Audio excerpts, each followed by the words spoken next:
We have new details about the wrongful death lawsuit filed against St. Francis Health System over last year's mass shooting. We first told you last night at 9 about the lawsuit filed by the daughter of William Love, one of the 4 victims killed. Fox 23's Amy Hybels joins us live in studio with a look at the claims. And Amy, what a legal analyst is saying about it.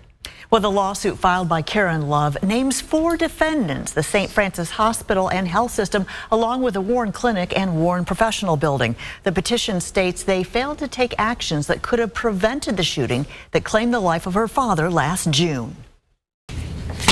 Karen Love, the daughter of 73-year-old William Love, filed the 10-page petition in Tulsa County District Court on May 23rd. According to Tulsa police, William Love, a retired Army sergeant, was accompanying his wife, who was a patient that day. According to Love's family, he heard the gunshots and knew his wife would not be able to escape the building on her own, sacrificing his life for hers. He was shot inside the Natalie building and died at the hospital. The lawsuit alleges the defendants had knowledge Michael Lewis was unhappy with the way his prior surgery and/or pain management was being handled, and that it was foreseeable to defendants that Michael Lewis would take part in careless, violent, and/or criminal conduct on or within the premises where William Love was a visitor, and that despite such knowledge, defendants did nothing to protect William Love. Legal analyst Tim Gilpin explains what facts need to be presented in court. Had he previously threatened, had he said, "I'm coming," had he said, "I am going to get you," in other words, now that we know gun violence is a bigger part of our life,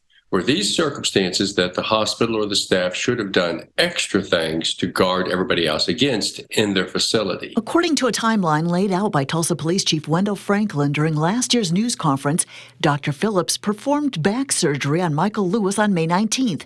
After he was released from the hospital, he reportedly called the office saying he was still in pain, wanting additional treatment. On May 29th, ATF records show he bought a handgun. He had a follow-up appointment with Dr. Phillips on May 31st. On June 1st, he called the office again, saying he was still in pain. At 2 p.m., he bought an AR-15 from a local gun store.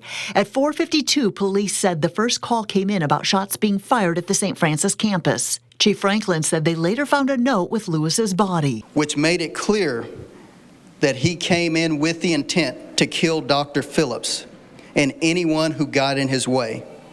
He blamed Dr. Phillips for the ongoing pain following the surgery.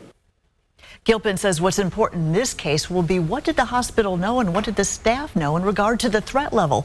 Now, we did reach out to Karen Love's legal team and they were not available for an interview today. We also reached out to St. Francis. They tell us their policy is not to comment on pending lawsuits. Live in studio covering news that matters, I'm Amy Hybels, Fox 23 News.